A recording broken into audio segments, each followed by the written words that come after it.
सत्संग का चमत्कार। एक बार की बात है, एक बहुत बड़ा चोर था। जब वो मरने लगा तो अपने बेटे को बुलाकर नसीहत दी कि अगर तुझे चोरी करना है तो किसी महात्मा के सत्संग में, गुरुद्वारा, धर्मशाला या धर्मस्थल पर मत जाना। इनसे दूर ही रहना। और दूसरी बात, अगर पकड़े जाओ तो मानना नहीं कि तुमने चोरी की है, चाहे कितनी भी मार पड़े। मानना नहीं कि तुमने चोरी की है। लड़के ने कहा कि जी सत्य वचन, मैं ऐसा ही करूँगा। इसके बाद वह चोर मर गया और लड़का रोज रात को चोरी करता रहा। एक बार उस लड़के ने चोरी करने के लिए किसी घर में ताले तोड़े। घर वाले जाग पड़े और उन्होंने शोर मचा दिया। आगे पहरेदार खड़े थे। उन्होंने कहा कि आने दो, बचकर कहाँ जाएगा, हम यहाँ पर पकड़ लेंगे उसे। अब इधर घर वाले खड़े थे, उधर पहरेदार। चोर जाए तो जाए किधर। खैर, किसी तरह वो बचने के लिए वहाँ से भागा तो रास्ते में एक धर्मशाला पड़ती थी।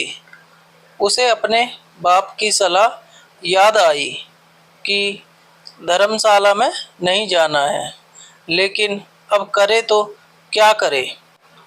आखिर उसने सोचा कि मौका देखना चाहिए और धर्मशाला में चला गया। बाप का आज्ञाकारी बेटा था।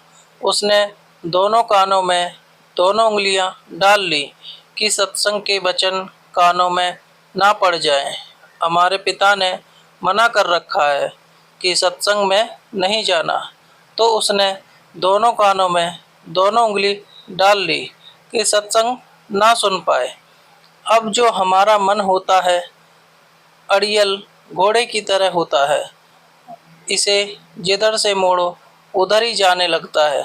कानों को बंद कर लेने पर भी चोर के कानों में यह वचन पड़ गए कि देवी देवताओं की परछाई नहीं होती। वहाँ पर सत्संग चल रहा था और इसने कान बंद कर रखे थे। फिर भी उसने कान में थोड़ी सी आवाज़ आई कि देवी देवताओं की परछाई नहीं होती। उसके मन ने कहा कि परछाई हो चाहे ना हो, मुझे क्या। फिर मैंने यह वचन जानबूझकर तो नहीं सुने, अनजाने में सुन लिया। उसने अपने पिता को सफाई देते हुए मन ही मन कहा कि मैंने जानबूझकर नहीं सुना, ये ऐसे ही सुन लिया मेरे कानों ने। मैंने तो कान बंद कर रखे हैं। अब इधर घर वाले और पहरेदार पीछे लगे हुए थे। किसी ने बताया कि चोर धर्मशाला में है। धर्मशाला की जब जांच हुई तो वह चोर पकड़ा गया। उस चोर की सिपाहियों ने बहुत पिटाई की, लेकिन वह नहीं माना कि उसने चोरी की है। और आपको बता दें कि उस समय यह नियम था कि जब तक मुजरिम अपराध ना माने तो उसे सजा नहीं दी जा सकती थी। आखिर उस चोर को राजा के सामने पेश किया गया। वहाँ पर भी खूब मार पड़ी, लेकिन चोर जो था कि मानने को तैयार ही नहीं था। उसने अपने पिता से वचन ले रखा था कि कितना भी मार पड़े, मानना नहीं कि हमने चोरी किया है। राजा को पता था कि चोर जो होते हैं वो देवी की पूजा करते हैं, देवी की आराधना करते हैं। इसलिए सिपाहियों ने एक ठगनी को सहायता के लिए बुलाया।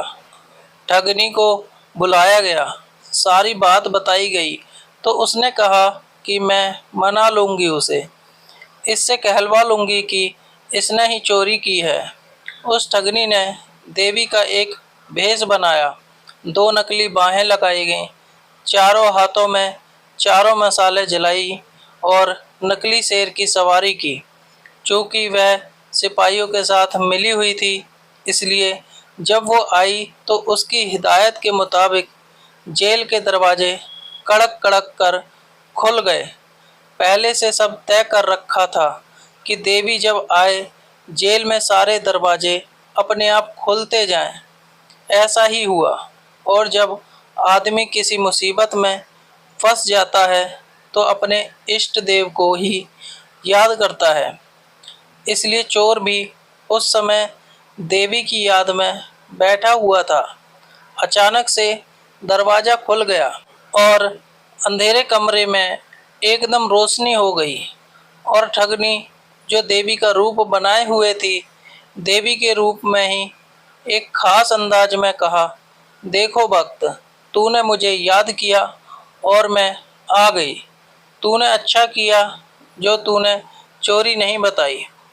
तूने अगर चोरी की है तो मुझे सच सच बता दे, मुझसे ना छिपाना। मैं तुझे फौरन आज़ाद करा दूंगी यहाँ से। चोर देवी का भक्त था। अपने इष्ट को सामने खड़ा देखकर बहुत खुश हुआ। मन में सोचा कि मैं इसको सच सच बता दूं। अभी वह बताने के लिए तैयार ही हुआ था कि उसकी नज़र देवी की परछाई पर पड़ गई।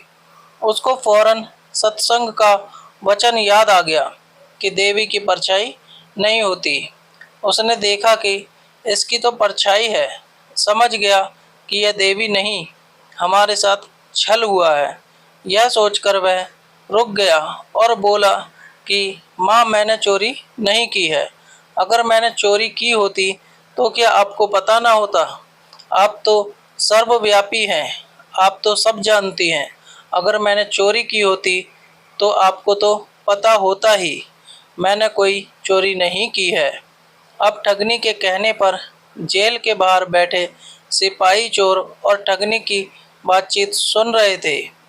उनको और ठगनी को विश्वास हो गया कि यह चोर नहीं है। अगले ही दिन उन्होंने राजा से कह दिया कि यह चोर नहीं है और फिर राजा ने उसको आज़ाद कर दिया। जब चोर आज़ाद हुआ तो सोचने लगा कि जब सत्संग का एक वचन सुना तो जेल से छूट गया। अगर सारी उम्र सुनूं तो पता नहीं क्या क्या मुझे मिले। जब यह ख्याल आया तो रोज सत्संग में जाने लगा। वह चोर किसी पूर्ण महात्मा की शरण ले ली और चोरी करना हमेशा के लिए छोड़ दिया और वह एक महात्मा बन गया। इसलिए कहते हैं कि सत्संग के बराबर ना गंगा है, ना यमुना है और ना ही कोई अन्य तीर्थ है। कलयुग में सत्संग ही सबसे बड़ा तीर्थ है। इसलिए आपसे हमारी विनती है कि सत्संग में हमेशा जाएं और जाते रहें। वीडियो अगर पसंद आया हो तो वीडियो को लाइक और चैनल को सब्सक्राइब करें और अपने दोस्तों के साथ शेयर करें। धन्यवाद।